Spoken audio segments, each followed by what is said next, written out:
नाज़रीन इकराम, आज हम जिस कौम का जिक्र करने जा रहे हैं ये कोई आम किस्सा नहीं बल्कि ये उस कौम की दास्तान है जिसके लिए भूख सिर्फ एक लफ्ज़ था, जिनके शहर में तंगी या गुर्बत का कोई तस्वुर ही नहीं था, जहाँ सोना मट्टी की तरह आम था और पानी अल्लाह की रहमत बनकर हर वक्त बहता था।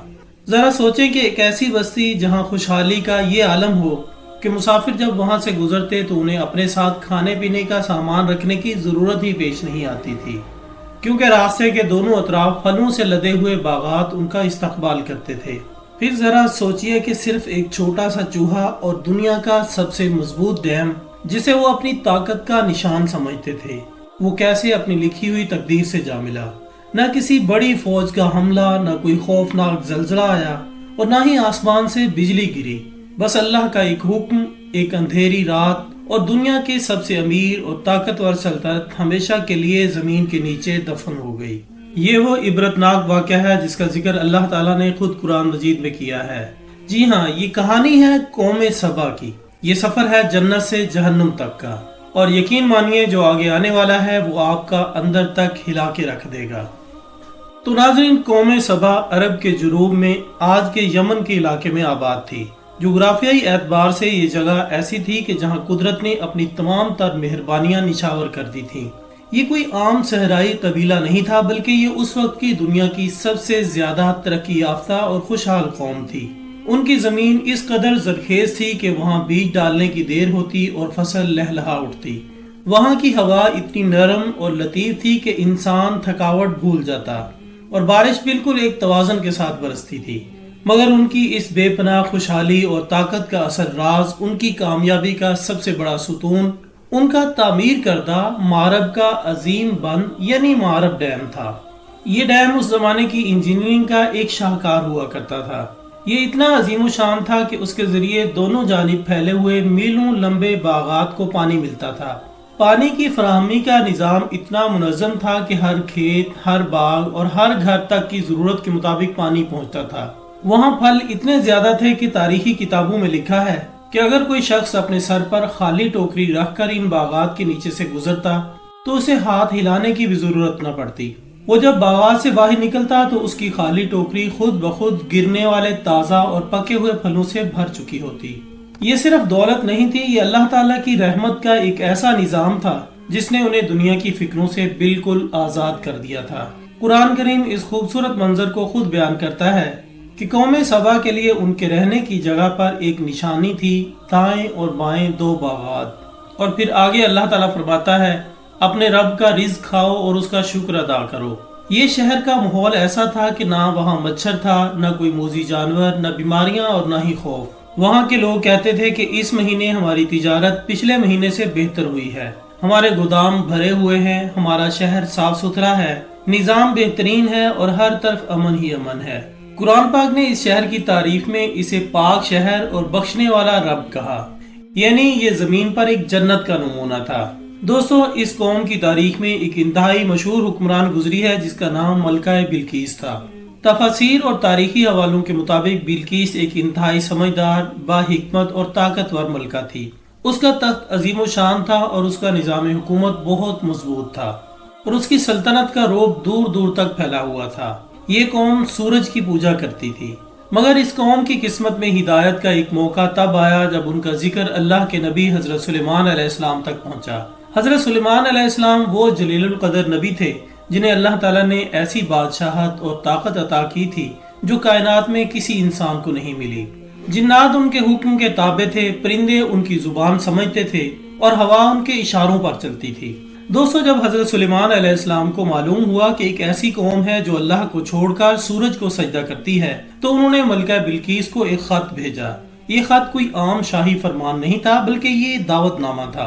कुरान इस खत के अल्फाज कुछ यूं बयान फरमाता है, ये खत सुलेमान की तरफ से है और ये अल्लाह के नाम से शुरू होता है जो बड़ा मेहरबान निहायत रहम करने वाला है। इस खत में उन्होंने मलका और उसकी कौम को दावत दी कि सरकशी छोड़ दो और अल्लाह के आगे सजदे में झुक जाओ। बिल्कीस चूंकि एक दाना खातून थी, लिहाजा उसने फौरन जंग का रास्ता इख्तियार नहीं किया, बल्कि उसने अपने मुशीरों से मशवरा किया और हजरत सुलेमान अलैहिस्सलाम को आजमाने के लिए बेशबहा तोहफे भेजे, जिनमें सोना, चांदी और हीरे जवाहरात शामिल थे। मगर जब ये तोहफे हजरत सुलेमान अलैहिस्सलाम के पास पहुंचे तो उन्होंने इन तमाम चीज़ों को हकारत से देखा और वापस कर दिया और फरमाया कि क्या तुम मुझे माल से मदद देना चाहते हो? जो अल्लाह ने मुझे अता किया है वो तुम्हारी दौलत से कहीं बेहतर है। यहाँ बिल्किस की बसीरत काम कर गई। वो समझ गई कि ये कोई आम दुनियावी बादशाह नहीं जो कि दौलत का भूखा हो, ये वाकई अल्लाह का नबी है। फिर वो खुद हजरत सुलेमान अलैहिस्सलाम के दरबार में हाजिर हुई और जब वो नबी के महल में जो कि शीशे से बना हुआ था दाखिल होने लगी तो फर्श को पानी समझकर अपना लिबास थोड़ा सा ऊपर उठा लिया। तब उसे बताया गया कि ये पानी नहीं बल्कि शीशे का शफाफ फर्श है। उस वक्त बिल्किस पर हकीकत खुल गई कि जिस बादशाह के पास ऐसी टेक्नोलॉजी और ऐसी शान है और फिर भी वो आजिज है तो यकीनन उसका रब सच्चा है। उस मौका पर बिल्किस ने वो तारीखी जुमला कहा कि ऐ मेरे परवरदिगार, मैंने अपनी जान पर जुल्म किया और अब मैं सुलेमान के साथ अल्लाह रब्बुल आलमीन पर ईमान लाती हूँ। रिवायात के मुताबिक बिल्किस के ईमान लाने के बाद कौम सबा के एक बड़े हिस्से ने भी इस्लाम कबूल कर लिया और यूं उन पर अल्लाह की रहमतें और बढ़ गईं। ये था कौम सबा का रूहानी और दुनियावी उरूज, जब उनके पास दीन भी था और दुनिया भी। मगर दोस्तों, तारीख गवाह है कि वक्त हमेशा एक जैसा नहीं रहता। इंसान की फितरत है कि जब उसे सब कुछ आसानी से मिल जाए तो वो भूल जाता है कि ये किसने दिया है। मलका बिल्किस का सुनहरी दौर खत्म हुआ, सदियां गुजरी, नस्लें बदली और हुक्मरान बदले। आहिस्ता आहिस्ता वो सब कुछ जो उनके आबाओ अजदाद ने सीखा था धुंधला पड़ गया। वक्त के साथ साथ शुक्र की जगह गुरूर ने ले ली। जो कौम पहले कहती थी कि ये सब अल्लाह का कर्म है, अब उनकी जुबानों पर ये अल्फाज आने लगे कि ये बाग हमने अपनी मेहनत से बनाए हैं, ये डैम हमने अपनी इंजीनियरिंग से खड़ा किया है और ये पानी का निजाम हमारी अक्ल का नतीजा है। अल्लाह का जिक्र कम होता गया और अपनी ताकत का नशा बढ़ता गया। वो भूल गए कि ये पानी, ये मट्टी, ये हवा सब अल्लाह के हुक्म के ताबे हैं। अल्लाह ताला बहुत मेहरबान है, वो फौरन पकड़ नहीं करता। अल्लाह ने उन्हें तंबीह की, उनकी तरफ नासे भेजे, ऐसे लोग भेजे जिन्होंने उन्हें याद दिलाया कि अपने रब की तरफ पलट आओ, मगर वो इन सब का मजाक उड़ाने लगे। जब कोई समझाने वाला उनसे कहता कि देखो ये बागात तुम्हारी अकल का कमाल नहीं बल्कि ये रब की रहमत है, अगर तुमने शुक्र छोड़ दिया तो ये रहमत तुम पर बोझ बन जाएगी, तो कौम सबा के लोग हंसते थे। वो तकब्बुर से जवाब देते कि तुम हमें किस चीज से डरा रहे हो? सैलाब से, कहत से? देखो हमारा मारब डैम ये पहाड़ों की तरह मजबूत है, इसकी बुनियादें हमने इतनी गहरी रखी हैं कि कोई तूफान इसे हिला ही नहीं सकता। क्या तुम्हारा रब इसे भी गिरा सकता है? समझाने वाले भी कहते कि अल्लाह जब पकड़ता है तो इसे किसी बड़े सबब की जरूरत नहीं होती, सिर्फ उसका एक हुक्म ही काफी होता है। मगर कौम के चेहरों पर सिर्फ तंजिया, मुस्कुराहट और घुमंड होता। वो कहते कि अगर अजाब आना होता तो कब का आ चुका होता। हमारी सल्तनत मजबूत है, हमारा बंद लाजवाल है, हमें कोई तबाह नहीं कर सकता। दोस्तों, इसी तरह साल गुजरते रहे। अल्लाह ने इन्हें ढील दी, इनकी खुशहाली में कमी नहीं की ताकि इन पर हुज्जत तमाम हो जाए, मगर इनके दिल पत्थर से भी ज्यादा सख्त हो चुके थे।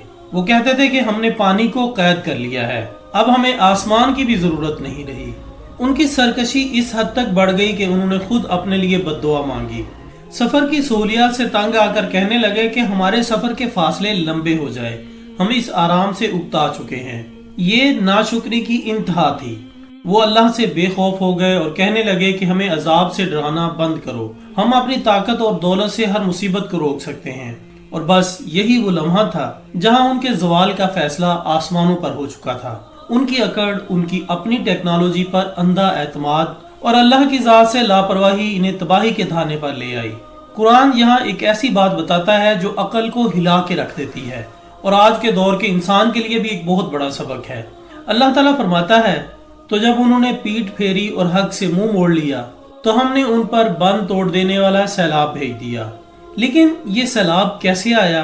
क्या कोई बम गिरा या कोई बहुत बड़ा जल्जला आया जिसने डैम तोड़ दिया? नहीं दोस्तों, रिवायात के मुताबिक अल्लाह ताला ने एक ऐसी मखलूक को इस काम पर लगाया जिसे वो हकीर समझते थे, जिसे वो गिनती में ही नहीं लाते थे। मारब डैम की मजबूत दीवारों की बुनियादों में चूहों ने या इस किस्म की जमीन खोदने वाले छोटे जानवरों ने सुराख करना शुरू कर दिए। ये वो लश्कर था जिसे कोई देख नहीं रहा था। लोग अपनी अयाशियों में मगन थे, रातें जश्न में गुजरती थीं और इधर जमीन के नीचे पानी और मिट्टी के दरमियान कुदरत अपना काम कर रही थी। कुछ लोगों ने डैम की दीवारों से पानी रिसता हुआ देखा, मगर वो घमंड में अंधे थे।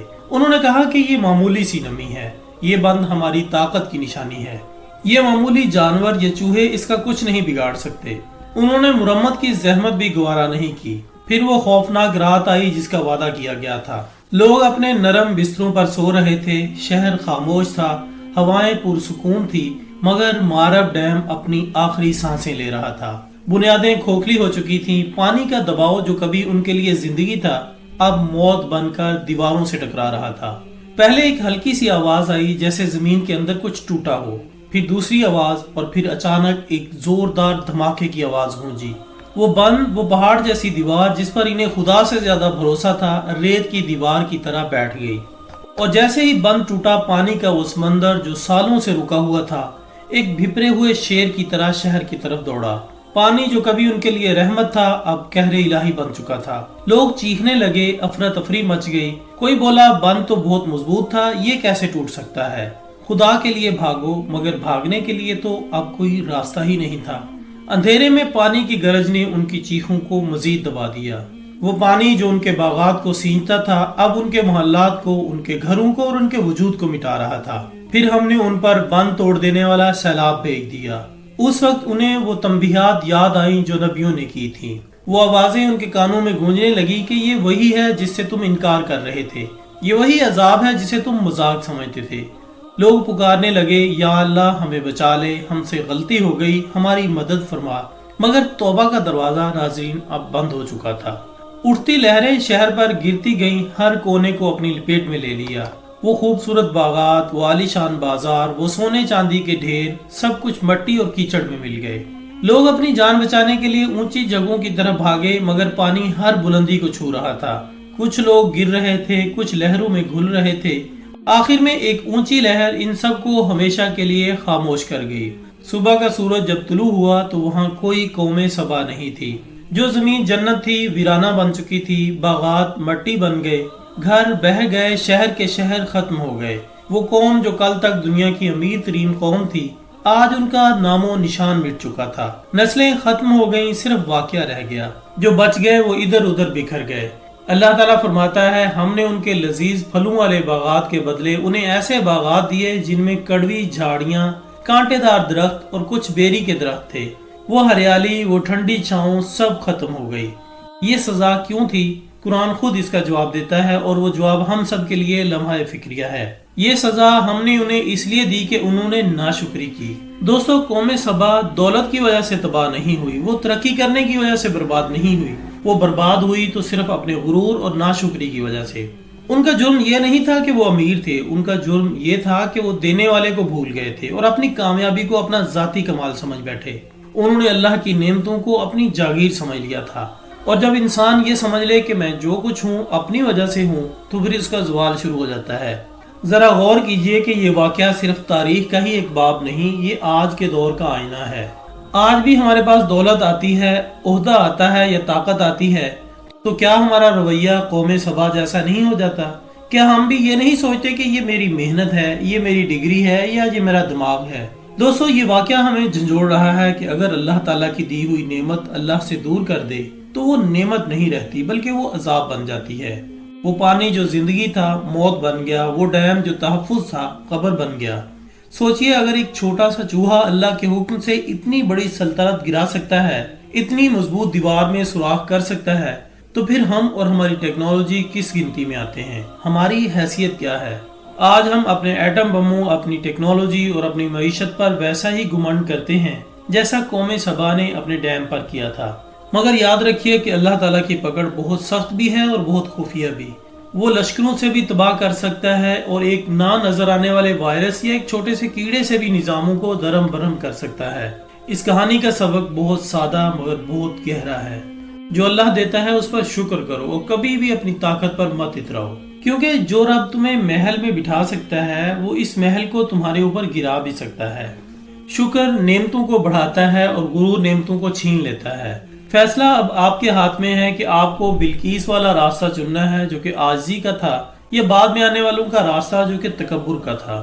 اللہ تعالیٰ ہم سب کو عاجزی عطا فرمائے اور ہر قسم کے تکبر اور ناشکری سے محفوظ رکھے۔ دوستو، اگر آپ کو اس واقعے سے کوئی سیکھنے کو ملا ہے تو کمنٹس میں ضرور لکھیں کہ قوموں کو اصل میں کون سی چیز تباہ کرتی ہے، دولت یا پھر غرور۔